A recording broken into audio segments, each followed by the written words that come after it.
Well, to ensure more girls are enrolled in schools in Zamfara State, the United Nations Children's Emergency Fund, UNICEF, is supporting the state by providing training for teachers.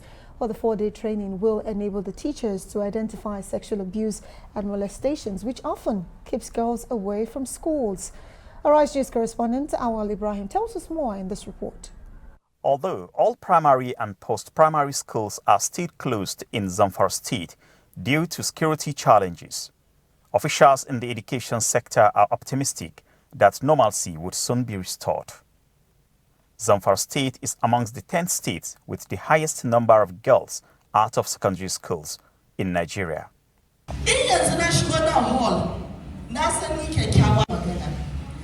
To this end, the state's Universal Basic Education Board, in collaboration with UNICEF Nigeria, is organizing a 4-day training of trainers for mentors in some 45 junior secondary schools from across 6 local government areas. One of the objectives is to address issues relating to child abuse and molestation, with a view to encouraging more girls to enroll in secondary schools. UNICEF focal person in Zamfara State highlights on the issues. G4G is a program that's supported by UNICEF and its collaboration with Zamfara State, how to protect child abuse and also how to guide the child from their adolescent age to the maturity, how to maintain their relationship between the adults people because of these issues of case of raping that we are having from the various communities. Apart from banditry that has brought schooling to a halt, there are also reported cases of sexual abuses. And also I learned about child abuse, that we should not abuse our child, most especially the girls, physically, emotionally, economically, and also sexually. Because as a teacher or as a mentor, if child are being abused, it leads some effect in their lives. They may lead to drug abuse, they may be drinking all these hard drugs, and also at the end of the day, they may commit suicide, in which it will shorten their life. And to build their self-confidence, their self-esteem, and make the girls aware of themselves and what they want to become in life. They will get all the necessary skills to help these girls so that they will stay in school, finish school, transit, and become successful in their lives. Mentors for the boy child are also being trained on how to impart good manners and leadership skills on the boys. To keep doing it, I want to encourage them to make sure that they are supporting a girl to be in school by at least supporting her. If they learn that maybe she is too low in the class, they can support her at least by maybe helping her to do assignment, by making sure that she is in school in time. If there is any difficulties or she is facing a difficulties, they can help her. The cardinal objectives of the Girl for Girl mentorship initiatives are to increase girl-child enrollment and retention, to increase teachers' capacity to impart knowledge onto the girl child, and also to improve governance to strengthen education. Awal Ibrahim, Arise News, Zamfara. Okay, to discuss these issues, we're now joined by Dorothy Njamanze, an advocate in gender and children's rights. And we also have communication experts and a Rise News analyst, Professor Abiodun Adeni. You're welcome, Dorothy. And in our off-site studio, Overflow Studio, Professor Abiodun Adeni.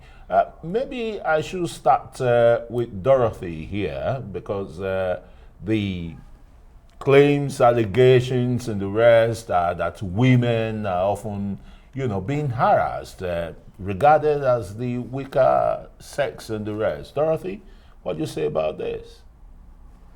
Definitely, patriarchal ideologies have put females at a disadvantaged position, and so there are chances that there's a lot of harassment of females. There's a lot of harassment of females, and so there's statistics to back it up. 1 in 4 females as against 1 in 9 males, get sexually harassed before the age of 18 years old. So there are statistics to back this up. However, gender, power, voice, these are very key things. And when you're talking about gender, power, and voice, you're thinking about, when you're talking about gender, power, and voice, you're thinking about from the beginning, how are people socialized to handle life as life comes? And then as life comes and you begin to integrate with other people or relate with other people, to what extent are you respected and not violated? So actually, patriarchal ideologies have put females at a disadvantage, and this same disadvantage is further heightened by the lack of education or the low education of females in so many spheres. And even where the females are educated, the patriarchal excuses for not having females participate in decision-making processes is another very big fundamental flaw. And the biggest manifestation of this is the fact that response to sexual and gender-based violence, for instance, is not given its due attention. Gender-responsive budgeting is still something we are treating like if it is a primary school topic, instead of seeing it, come to play in its full capacity in the interest of everybody. Right. Well, Dorothy, we'll come back to you. But for now, let's talk to Professor Abiodun Adeniyi right now. You are an academic yourself. Let's talk about the fact that beyond insecurity, there are other issues that actually affect the girl from going back to school. As it stands right now, over 13 million out-of-school children, over 75% of them are girls. What more should we be doing, especially in our schools, to really help the girl stay back in school? Well, it's unfortunate that we have found ourselves in this situation, and it's a long-standing problem, and often in line with the classification of the girl child as a critical section of the society, alongside all our vulnerable group, the women, the children on the whole, and maybe next to it, maybe the youth, sections of the population that are ordinarily disadvantaged.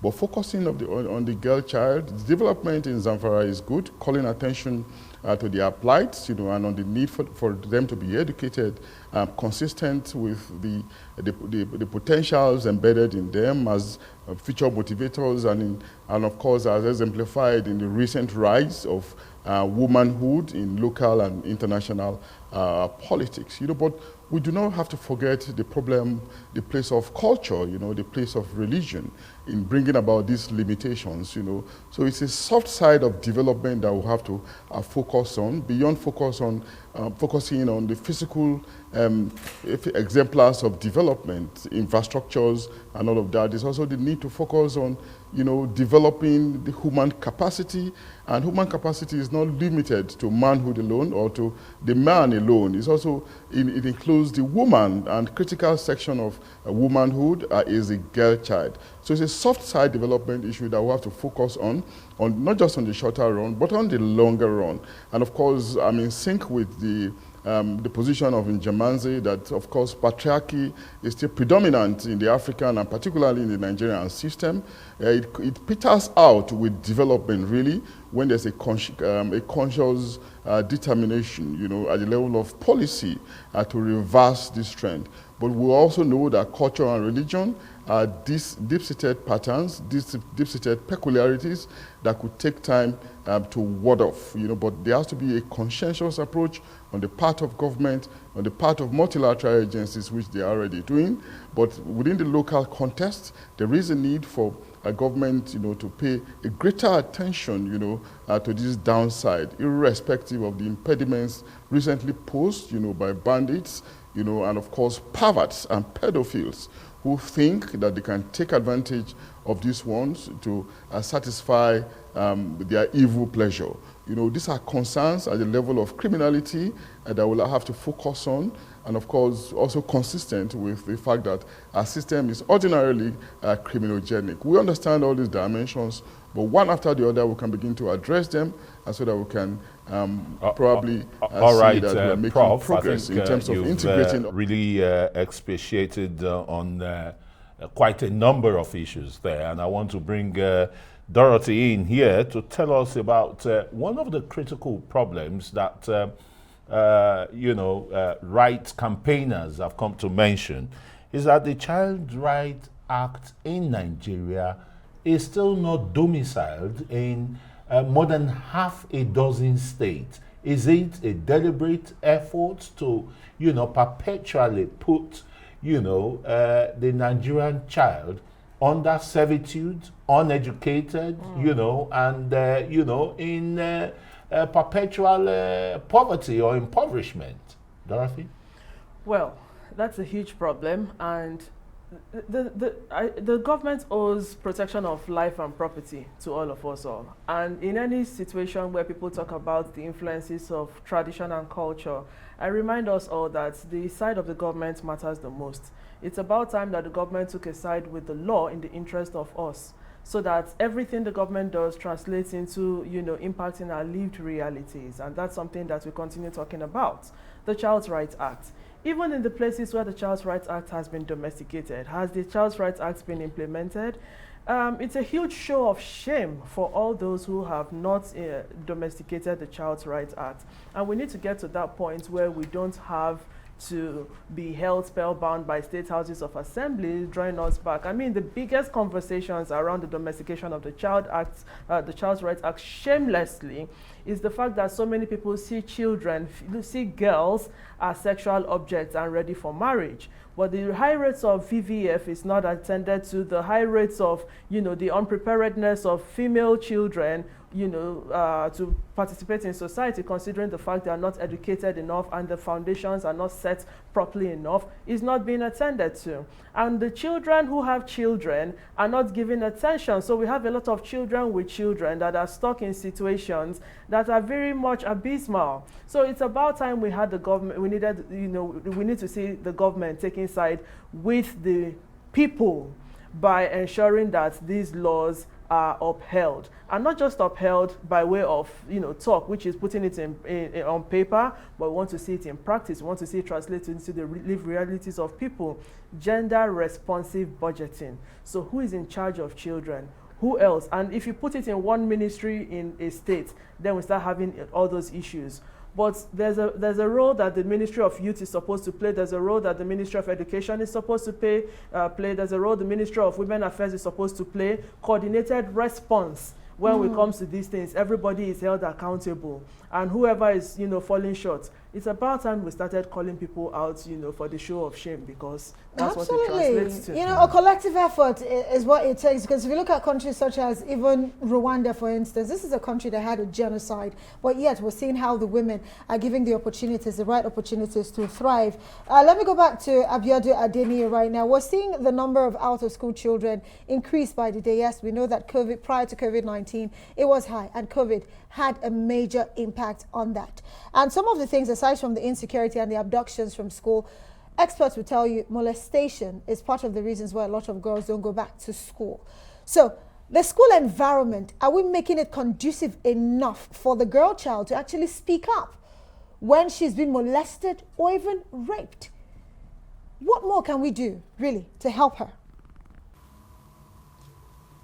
Well, a nice one, really. Beyond the question of protecting our environment is also the need for some tailor-made, customized education, towards letting the populace or sections of the populace that are predisposed to these unacceptable tendencies to understand that we are in the context of civilization, and that context imagines that all sections of the population should have equal opportunity to privileges and rights, and of course by no means should any section be distracted, maybe through oppression, or through maybe subscription to some religious, ideological, or cultural beliefs. But it's a shame that this thing happens. It takes place across the federation. It's not limited to any region. It's not limited to any state. We have mind-boggling records, of these tendencies. But of course, we have to go back to government again, maybe for the umpteenth time, that we have agencies, no doubt, that are supposed to be protective of these important section of the system, but to what extent have they been delivering okay, the attempts have been made in the past, of course, and there are mandates that they are supposed to fulfill. To what extent have they fulfilled these mandates? You know, more questions will have to be asked. Again, within the context of the overall need for us to be protective of our system, you know, for us to ramp up efforts, you know, on security, against banditry, against kidnapping, and of course insurgency that tends to focus on the vulnerable section, the girl child, not just for any other reason, but to satisfy shamefully their sexual pleasure. The objectification of the womanhood is something that has become antithetical, you know, that is largely offensive to the senses, I mean, to sensibilities in civilized climes. And of course, we're in an integrated, decentered world. Nigeria cannot be left out, Africa cannot be left out on the whole, you know, in the attempt to bring about development, not just in the physical context, but also in the intangible, softer context of having regard for all sections of the system. Yeah, thanks very much, Prof. Let's just quickly have the last shot from Dorothy Njemanze here. Is it that we are corroded, you know, in Nigeria about the sufferings too, about the abuse of the male child, particularly when we look both up north and down south, the mild jury system in the north, and of course the itinerary child workers down south, either hawking one item or the other. Are we blinded to their own plight too, Dorothy? So I don't know that we're blinded. The issues of everybody has come to the fore at different points in time, but it's now is, you know, an opportunity to reflect on how much NAPTIP, for instance, the National Agency against Prohibition of Trafficking in Persons, you know, is empowered. How much is the police empowered to address these issues, which are very largely linked to trafficking? When I said before that the government needs to take clear stance with the law in the interest of the lived realities of the children and, you know, every other human being, this is a clear example of, you know, what's good can come out of the government taking clear stands. You know, we have the laws. We just need to stop talking the talk and walk the talk. Absolutely, walk the talk. And domestication of the Child Right Acts, just 22 states out of 36, and of course the Federal Capital Territory. We need to do more. Dorothy Njemanze, Abiodun Adeniyi, would have to say thank you so much, both of you, for joining us tonight on the program. Well, let's head for a quick break now. When we return, of course, there's plenty more here on Newsnight.